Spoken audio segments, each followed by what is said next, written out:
કેન્દ્રીય બજેટ સંદર્ભે પીએમ મોદી સંબોધન કરી રહ્યા છે. સીધા જઈશું ત્યાં. जीरो बजट प्राकृतिक खेती पर काम चल रहा है. छोटा किसान, और हमें ये देखना होगा, जब हम किसान की बात करते हैं तब हमारी प्राथमिकता छोटा किसान ही रहनी चाहिए. 80-85% हमारे छोटे किसान हैं. अगर एक बार हमारा छोटा किसान मजबूत बनता है, ताकतवर बनता है, देश की ग्रामीण जीवन बदल जाता है. और इसलिए हमने इस पर बहुत ध्यान केंद्रित किया है. हमने देखा है देश में कौन सी बातें हम सुनते आए हैं. गरीबी हटाने की बातें तो हुई, लेकिन होता क्या था, और वो गलत होता था, मैं नहीं कहता. कहीं इंडस्ट्रियल कॉरिडोर बनते थे, कहीं इकोनॉमिक कॉरिडोर बनते हैं. हमने भी आकर देश में 2 डिफेंस कॉरिडोर बनाए हैं. लेकिन अब हम देश में पहली बार एक और कॉरिडोर बना रहे हैं, जो इस बजट में घोषणा की गई है. प्राकृतिक खेती का कॉरिडोर, नेचुरल फार्मिंग का कॉरिडोर बनाने की दिशा में बढ़ रहे हैं. नेचुरल फार्मिंग का कॉरिडोर लगभग 2500 किलोमीटर लंबा होगा, करीब 10 किलोमीटर चौड़ा होगा, और पहले चरण में उत्तराखंड, उत्तर प्रदेश, बिहार, झारखंड और पश्चिम बंगाल में मां गंगा के किनारे 5-5 किलोमीटर चौड़ा, दोनों तरफ 5-5 किलोमीटर नेचुरल फार्मिंग का एक कॉरिडोर तैयार किया जाएगा. पूरी इकोसिस्टम बनेगी, उसकी प्रोडक्ट की वैश्विक वैल्यू बढ़ने वाली है. खेती के जीवन को बदलाव लाने का ये एपिक सेंटर बन जाएगा. ये कॉरिडोर पूरे हिंदुस्तान के किसानों के लिए प्रेरणा का कारण बनने वाला है. और इन सारे कारणों से जो हमारा गंगा स्वच्छता अभियान चल रहा है, उसमें एक बड़ी मदद मिलेगी. क्योंकि खेत में जो केमिकल उपयोग होता है, जब बारिश आती है तो केमिकल का काफी हिस्सा बहकर के पानी में जाता है, नदी में जाता है. 5-5 किलोमीटर प्राकृतिक खेती जब होगी, केमिकल फ्री खेती होगी, ऑर्गेनिक उत्पाद होंगे, तो वो जो केमिकल का प्रवाह गंगा जी में आता था वो भी बंद होगा, मां गंगा भी शुद्ध होगी. एक प्रकार से मां गंगा जी का बजट का कुछ हिस्सा भी किसानों के काम आएगा.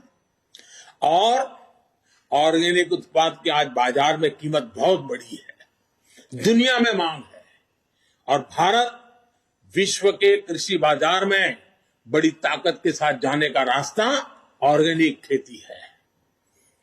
साथियों, सरकार द्वारा मोटे अनाज, मिलेट्स को प्रोत्साहन दिया जा रहा है.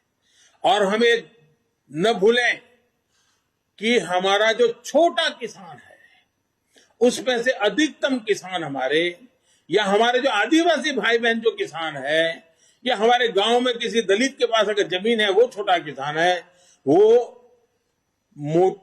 मोटा अनाज ही उनको पैदा किए बिना कोई चारा नहीं होता, क्योंकि बाकी कुछ सुविधाएं नहीं होती. दलित और आदिवासी किसान साथी अगर एग्रो फॉरेस्ट्री और प्राइवेट फॉरेस्ट्री अपनाना चाहते हैं, तो उनके लिए भी विशेष मदद का प्रोविजन किया गया है. साथियों, अनाज के साथ साथ हम देखिए कृषि प्रधान देश है.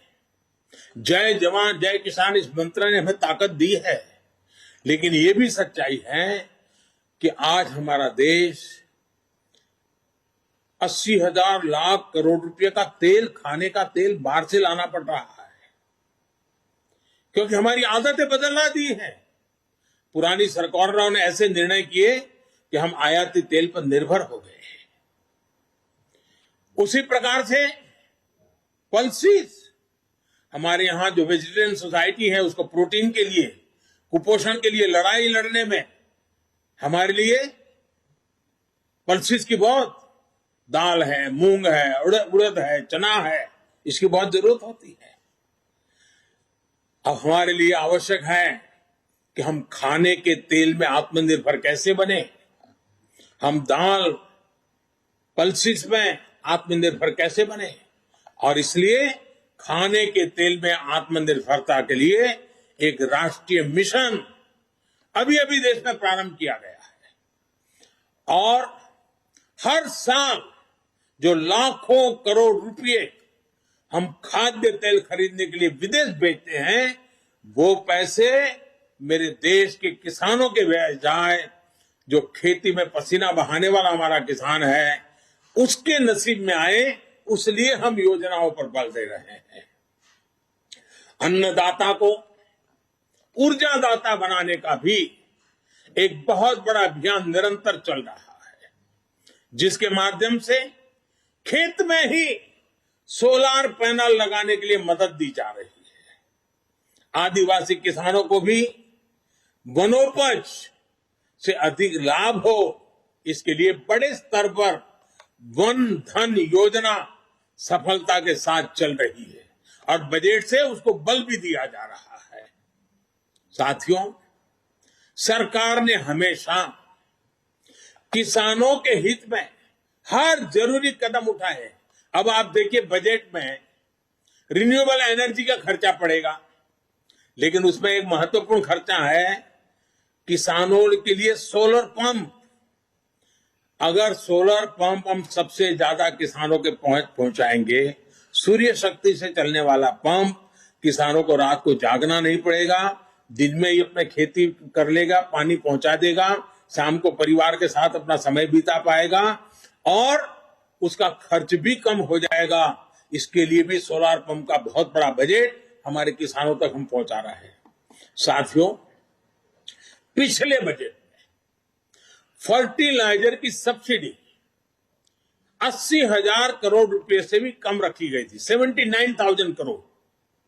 लेकिन कोरोना के कारण अंतर्राष्ट्रीय कीमतों में सप्लाई चेन में गड़बड़ होने के कारण बहुत बड़ा उछाल आया। अब जहां हम करीब 80,000 करोड़ का प्रावधान किया था, हमें 60,000 करोड़ और लगाने पड़े। करीब करीब 1,40,000 करोड़ रुपया फर्टिलाइजर के लिए, जो पहले कभी नहीं करना पड़ा था। इसलिए क्योंकि फर्टिलाइजर का दाम बढ़ा है, लेकिन वो किसान पर बोझ न बने, इसलिए सरकार ने उसको झेला ताकि किसानों की लागत न बढ़े, उन पर अतिरिक्त बोझ न आए। और इस बार इस सब्सिडी को 79,000 से बढ़ा करके 1,05,000 करोड़ रुपए किया गया है, ताकि मेरे किसान भाइयों बहनों को फर्टिलाइजर के लिए संकट का सामना न करना पड़े। और आने वाले कुछ दिनों में हम एक नई योजना लेकर के आ रहे हैं, नैनो फर्टिलाइजर। किसानों की बहुत बड़ी मदद करने वाला एक बहुत बड़ा अहम, हमारे वैज्ञानिकों की मदद से हमने अनुसंधान किया है, जो इस बजट में भी इसका सीधा उल्लेख नहीं किया है, लेकिन उस दिशा में हम काम करने वाले हैं। इसी प्रकार एमएसपी को लेकर भी अनेक प्रकार की बातें फैलाई गई है, लेकिन हमारी सरकार ने बीते सालों में एमएसपी पर रिकॉर्ड खरीद की है। सिर्फ धान की ही बात करें, धान की, जो सीधे सीधे छोटे किसान की जिंदगी से जुड़ा हुआ है, और छोटे किसान की खेती जेब के लिए नहीं, जीवन के लिए होती है। सिर्फ धान को ही अगर बात करें तो इसी सीजन में किसानों को एमएसपी के रूप में 1.5 लाख करोड़ रुपए से अधिक मिलने का अनुमान है। बजट में प्रावधान किया गया है कि 2,37,000 करोड़ रुपए का एमएसपी किसानों के बैंक खाते में सीधे ट्रांसफर किया जाएगा। इस साल के बजट में पीएम किसान सम्मान निधि के तहत 68,000 करोड़ रुपए का प्रावधान किया। 68,000 करोड़ रुपया सीधे डायरेक्ट बेनिफिट ट्रांसफर के द्वारा किसान के जेब में पहुंचने वाला है।